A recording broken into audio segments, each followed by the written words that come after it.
Oke, kita lanjut ya. Sekarang sebelumnya kita udah bahas tentang software ya. Sekarang kita akan bahas tentang recording sama streamingnya. Langsung aja masuk set. Nah, sekarang di episode kali ini kita akan bahas tentang dua cara streaming, yaitu menggunakan StreamKey sama menggunakan virtual camera. Sama kita akan setting record juga. Jadi gue harus ngasih tahu dulu, cara streaming itu sebenarnya ada dua. Yang pertama itu cara streaming via StreamKey kayak lewat YouTube, Facebook, IG, dan TikTok. Kalau misalnya udah bisa nerima StreamKey itu juga enak. Itu menggunakan via StreamKey. Itu jadi kita pakai anggapannya tuh kayak kode server gitu, kita bisa langsung ngirim ke sana jadinya. Tapi BTW ini semuanya pakai internet ya. Terus yang kedua adalah setting streaming via virtual camera. Ya kayak misalnya kayak Zoom atau Google Meet atau TikTok Live Studio, atau enggak kita mau ngirim ke software lain. Itu anggapannya tuh kayak di software lain itu kita punya kamera berupa bentuknya kayak gini. Gitu ya. Jadi namanya virtual camera. Anggapannya kita nyolok webcam, tapi ternyata webcamnya itu tuh dari Vmix. Gitu ya, ini kita langsung praktekin aja ya. Pertama gue akan jelasin dulu cara via StreamKey dulu ya. Oke, untuk via StreamKey, gue akan contohin lewat YouTube. Nah di sini lu bisa lihat nih, wah apa ini deleted scene. Nggak usah scroll. Ini kita bisa pencet create di sini nih. Kelihatan ya di atas ini ada create. Pijit. Terus go live langsung. Bisa upload video, bisa go live, bisa create post, kita go live aja. Nah, di sini ada pilihannya nih, mau stream, mau pakai webcam, allow this time, atau kita mau pakai manage gitu. Saran gue kalau mau live streaming, amannya pakai manage aja. Jadi kita nggak usah live stream langsung, tapi kita di manage dulu. Jadi biar biar ke datanya tuh masuk dulu, dan nanti tuh kayak udah nggak langsung spontan. Karena biasanya kalau misalnya kita pakai schedule stream ini, kita pakai manage, dia tuh kalau misalnya internetnya kenapa-kenapa dan tiba-tiba mati ya, internetnya mati atau Vmix-nya keluar atau streamingnya berhenti, di YouTube-nya nggak langsung kepotong. Jadi YouTube-nya tuh bakal masih menunggu sinyal yang lain, masih menunggu sinyal yang untuk reconnecting. Kadang kalau misalnya kita pakai yang ini nih, streaming ini, bisa juga sih sebenarnya di setting. Cuma biasanya dia langsung mana ya? Dia tuh biasanya langsung otomatis berhenti. Nah, kalau misalnya kita otomatis berhenti, ya otomatis penonton kalau mau lanjutin nonton lagi, padahal kesalahannya ada di operator atau ada di internet, ya penonton harus buka link yang lain. Jadi nggak bisa pakai satu link yang sama. Itulah kekurangannya kalau misalnya kita pakai live stream now. Lebih amannya kita bikin dulu schedule stream di sini. Kita pencet schedule streamnya di pojok kanan atas ini, kita pencet. Terus kita bisa create new aja. Ini judulnya mau dikasih apa misalnya nih. Live Container Academy. Nah, yang perlu kita pilih ini. How do you want to go live? Kita mau live-nya tuh mau pakai webcam, mau pakai mobile, atau mau pakai streaming software. Nah, karena kita orang jago, karena lu udah pada belajar streaming pakai sistem, kita makanya streaming software. Gitu. Bisa juga sih pakai webcam, tapi ya cuma munculnya webcam doang. Kita pakai streaming software, terus kita pencet kategori yang nggak usah sih, terserah sini. Thumbnail juga kalau mau ditambahin terserah, playlist juga boleh. Ini no it's not made for kids boleh juga. Terus bisa di next aja langsung. Ini ada settingan-settingan lainnya, disesuaikan aja ya. Terus habis itu ini ada mau public, mau unlist, mau private. Bisa juga kalau private itu ya cuma beberapa orang doang yang bisa lihat, unlist atau public ya. Kalau unlist itu yang dapat link dia bisa ngelihat, kalau public semua orang bisa ngelihat. Kita pakai public aja dulu misalnya ya. Kita schedulein, ini schedule-nya udah ada.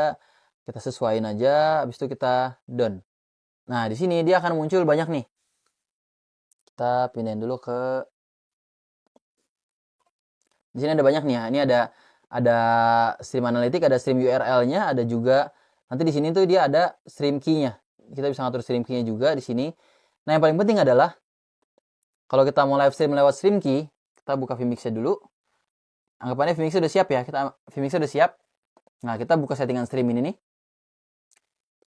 Pencet configure-nya dulu ya, jangan langsung streaming karena nggak tahu streamingnya kemana, ini belum setting. Kita buka dulu setting. Nah, terus ini kita atur dulu nih. Kita destination-nya itu mau kemana? Bisa custom RTMP, atau bisa juga yang udah disiapin nih. Beberapa tuh ada yang udah disiapin, kayak misalnya Facebook udah disiapin, Liveline udah disiapin juga. Terus YouTube Live tuh, ini juga udah disiapin ya. Kita pakai YouTube Live aja. Tinggal stream key-nya kita masukin. Nah, yang bagian ini tadi nih, yang bagian ini sebenarnya ada stream URL-nya ya. Ini kalau misalnya lu pakainya itu yang ini custom RTMP. Kalau lu pakai custom RTMP, URL-nya itu harus dimasukin juga. Jadi ini stream URL-nya kita copy, di sininya kita masukin, kita paste. Tuh, nah sekarang tapi sama aja sih. Ini destination tuh sebenarnya ya URL-nya. Kalau misalnya nggak pakai, kita mau langsung juga ya udah tinggal masukin stream key-nya aja. Nah, stream key itu ada di sini nih. Ini lo copy, di sini stream key lo copy. Terus nanti di sini tinggal lo paste. Sini tinggal lo paste aja. Misalnya kayak lo paste. Nah, gitu. Nah, nanti dia akan muncul kayak gini. Itu ya, akan muncul kode-kode kayak gini untuk stream key-nya ya. Nah, setelah itu, setelah udah siap nih, stream key udah siap, destination udah siap, kita atur kualitasnya nih. Kita mau streaming itu segimana sih kualitasnya, mau HD kah, mau Full HD, mau 4K, itu kita setting dari sini. Nah, pastiin sebisa mungkin sebenarnya kita samain juga sama settingan keseluruhannya ya. Ini kan ada di sini nih di bawah nih. Kata nih ada 1080 50p. Ini ya 1080 50 progresif. Berarti di sininya di settingan ini ya kita atur juga nih. Kita pakai 1080 juga nih. Kita cari yang 1080 custom 1080. H264 itu formatnya 1080p. Nah, di sebelah sini ini nih ada 6 Mbps, 4,5 Mbps. Ini adalah bitrate-nya. Jadi bitrate itu sebenarnya adalah kualitas dari per pixel, kualitas gambar per pixelnya. Jadi semakin besar Mbps-nya, semakin tinggi bitrate-nya, semakin bagus juga. Tapi jadi makin berat. Nah, ini kalau untuk video biasa ya oke-oke aja sebenarnya. Kita masih bisa pakai 40 Mbps, 20 Mbps itu masih oke-oke aja. Tapi kalau misalnya untuk live stream, karena kita bergantung pada internet, kita harus internetnya dulu. Cara paling simpel ya tinggal buka speedtest aja, speedtest.net. Kita go. Oke lah, ini karena nggak pakai LAN ya, ini kita pakai internet 40 downloadnya, karena uploadnya lebih tinggi dia, 70. Oke. Kita udah ada gambaran ya, berarti 70 Mbps, aman lah ya.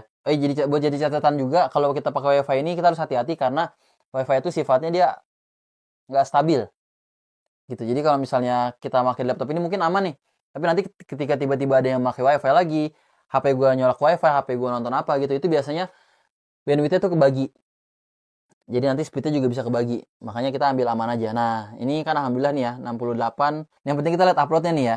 Yang penting kita lihat uploadnya segini 68, tapi kita biasanya kan di lapangan tuh ya paling berapa? 20, 40, segituan lah ya. Nah, ini bitrate ini tuh ngaruh untuk keputusan kita ngambil mau berapa bitrate. Kita bisa buka settingnya di sini juga nih. Bitrate nih. Nah, ini beda ya. Ini video bitrate nih. Ada banyak pilihannya. Nah, kita bisa nyeting setinggi-tingginya nih, misalnya 14 Mbps, 14.000 kilobyte. Tapi ini kita atur, kita amannya.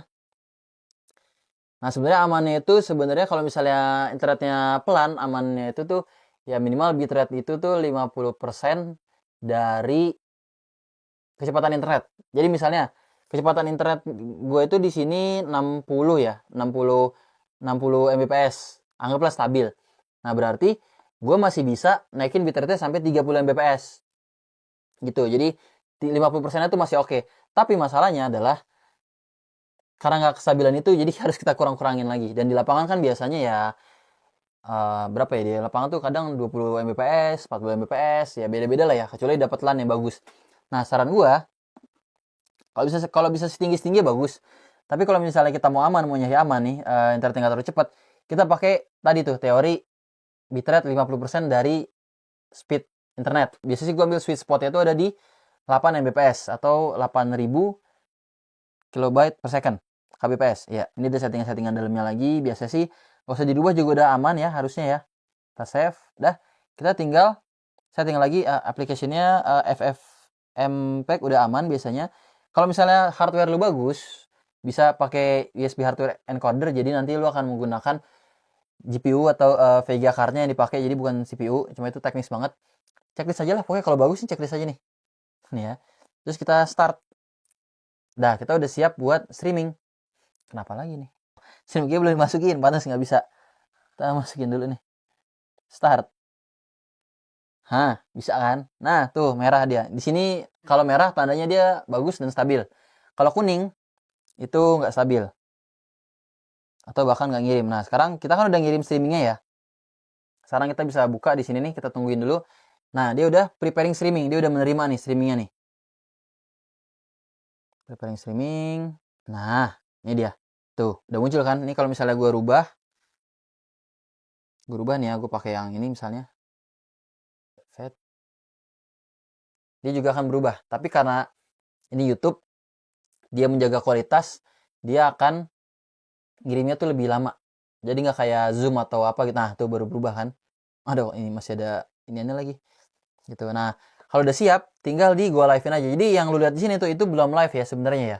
Yang lu lihat di sini tuh belum live. Dia tuh masih preparing live. Kalau mau live, lu tinggal pencet di gua live ini. Tuh, gua live, ntar dia langsung live nih. Tuh, dia live. Dah, nanti tinggal di-share linknya. Share aja linknya nih kalau mau nonton. Nanti sini ada analitiknya, tinggal sesuaiin lagi. Oke, kayak gitu ya. Kita end stream. Ini adalah penggunaan untuk streaming yang pakai Stream Key ya.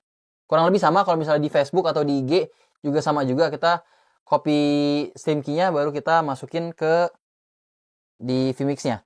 Nah, sekarang gue akan contohin langsung gimana caranya kalau misalnya kita pakai Zoom atau Google Meet.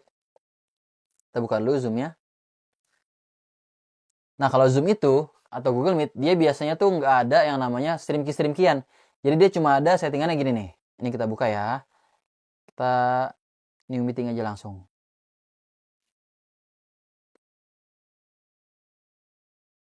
Nah, nih lihat nih di sini nih. Nah, di Zoom dia kalau misalnya kamera nih ya, itu dia pilihannya tuh cuma sedikit nih. Ada vMix video, dia nggak ada stream key. Gimana cara masukin stream key-nya? Nggak bisa. Jadi cara yang dipakai kalau misalnya kita pakai Zoom adalah dengan menggunakan yang namanya virtual kamera. Jadi kita harus gimana caranya supaya bisa muncul di sini. Biasanya kan gini kan munculnya kan. Hai guys. Gini kan. Nah, di sini kita harus nyalain dulu eksternalnya. Jadi eksternalnya output kiriman buat ke virtual kamera. Jadi ini kita harus nyalain dulu eksternalnya. Oke, kita udah nyalain eksternal. Baru deh nanti di sini dia bisa nerima nih yang namanya vMix video. Nah kan, jalan kan dia. Ntar kalau misalnya ini gue rubah di sini, misalnya ini gue rubah nih sini, dia juga akan berubah. Ini gue, ini ya kelihatan nggak sini? Kelihatan ya? Tuh gue rada gedein dikit. Nah ini kalau misalnya gue rubah gini nih, set. Nah dia berubah juga, berubah juga. Nih gue mau rubah ke sini, berubah kan dia ya? Rubah ke sini dia juga berubah. Itu. Jadi ya itu aja sih sebenarnya sih untuk streamingnya. Jadi ya dua itu aja sih sebenarnya untuk streamingnya. Simple ya harusnya ya. Oke, untuk streaming udah aman. Ini sekarang gue matiin dulu. Streaming udah aman. Lu udah bisa streaming ke YouTube, udah bisa streaming ke Zoom. Sekarang ke record. Nah, kalau mau record, sebenarnya sini udah ada namanya semua ya. Tinggal kita lihat aja nih. Ini udah dari record. Nah, sebelum kita langsung pencet record, kita pencet configure-nya dulu nih. Kita pencet ini dulu, set, pijit. Dia akan muncul kayak gini. Pertama, file name-nya dulu. Kita atur kita mau nyimpan file di mana. Kita browse, kita atur misalnya di sini ya record kita save di sini. Terus dia nanti size-nya disamain kayak biasa. Juga sama frame rate-nya, bitrate-nya juga sama. Nah, ini bisa juga nih kalau misalnya VGA card lu bagus atau GPU lu bagus, pakai aja nih hardware encoder-nya pakein. Dan ini dan ini ada namanya fault tolerant. Jadi itu tuh kalau misalnya tiba-tiba ke crash, amit-amit ya lagi di acara tiba-tiba vMix-nya ke crash atau gimana, recordannya masih aman. Karena amit atau kayak gimana ya, ini tuh biasanya tuh filenya suka error. Kalau misalnya crash nih ya, vMix-nya crash atau enggak tiba-tiba laptopnya crash start atau mati nih, ada bencana apa gitu kan, ada doa-doa dari jahat gitu kan, biasanya itu recordannya kepotong, bukan kepotong lagi malah, nggak bisa dibuka sama sekali. Jadi misalnya kita udah nge-record nih selama 7 jam, dan di jam ke-7 nih pas sudah mau closing tiba-tiba rusak, tiba-tiba komputernya mati, tiba-tiba Vmix-nya ke-close. Nah, itu nggak bisa dipakai tuh. Susah, harus pakai cara-cara lagi. Harus di gimana-gimana lagi biar datanya bisa balik lagi. Nah, inilah gunanya fault tolerant. Jadi kalau misalnya kita checklist, ada tulisannya nih. This option may cause audio sync and compatibility issue on many system. Please test are you sure untuk menyalakan ini gitu. Yes. Nah, gunanya ini adalah kalau misalnya tiba-tiba error, dia akan tetap kesimpan. Cuma harga yang harus dibayarkan adalah kalau misalnya rekamannya lama, kadang itu audionya jadi nggak sinkron. Audionya tuh jadi nggak sinkronnya tuh delay-nya tuh makin berasa. Terus setelah sekian jam audio jadi nggak sinkron, nah itu bisa jadi karena fault tolerant ini. Nah, karena cara recordnya kalau kita nggak pakai fault tolerant itu tuh dikumpulin dulu sampai akhir videonya, pas sudah sampai akhir baru diproses dan dijadiin video yang bisa ditonton. Nah, kalau pakai fault tolerant, kalau misalnya ini kita checklist, dia tuh sambil nge-record sambil diproses gitu. Jadi makanya nih, ini udah diingetin juga nih sama dia nih sebenarnya nih. Hati-hati, bisa menyebabkan audio sync and compatibility issue on many system. Jadi ya kalau misalnya emang ternyata nggak sinkron, ya ini udah diingetin nih. Tapi seenggaknya itu bisa menyelamatkan, dan gampang sih biasanya pas gue cek lagi, biasanya tuh gue edit lagi sedikit. Yang penting kan aman dulu kan. Kalau misalnya kenapa-kenapa yang penting aman dulu kan rekordannya. Gitu. Ngaliasin. Oke dah, habis itu. Terus habis itu kita okein. Nah, kalau mau record tinggal pencet aja nih recordnya nih. Pencet record, oke, jalan nih. 1 detik, 2 detik, 3 detik, oke. Nah, itu sih. Harusnya sih aman lah ya. Nanti setelah ini kita akan belajar cara ngembangin sistem kita yang sekarang nih ya. Sekarang kan kita tuh sistemnya tuh ini ya. Kita tuh masih pakai sistem yang sangat-sangat simple ya. Ini kita masih pakai sistem live streaming pakai kamera ini aja kan ya. Nah, nanti di chapter berikutnya kita akan bahas gimana caranya kalau misalnya kita ngembangin sistemnya, misalnya kita mau pakai multi kamera dan inputnya tuh lebih banyak lagi. Sebelum kita lanjut ke materi berikutnya nih, ada yang lupa gue kasih tahu ke lo. Adalah persiapan untuk testing dan checklist sebelum kita beneran live streamnya. Ini penting juga karena di akhir ini ya, sebelum kita mulai acaranya, kita harus pastiin lagi cek audio dan visual di recording dan di platform streaming ya. Jadi sering banget ada kendala pas sudah kita mulai acaranya, baru berasa kok mic-nya nggak masuk, kok gambarnya jelek, kok kenapa-kenapanya gitu, kok internetnya kok jelek juga.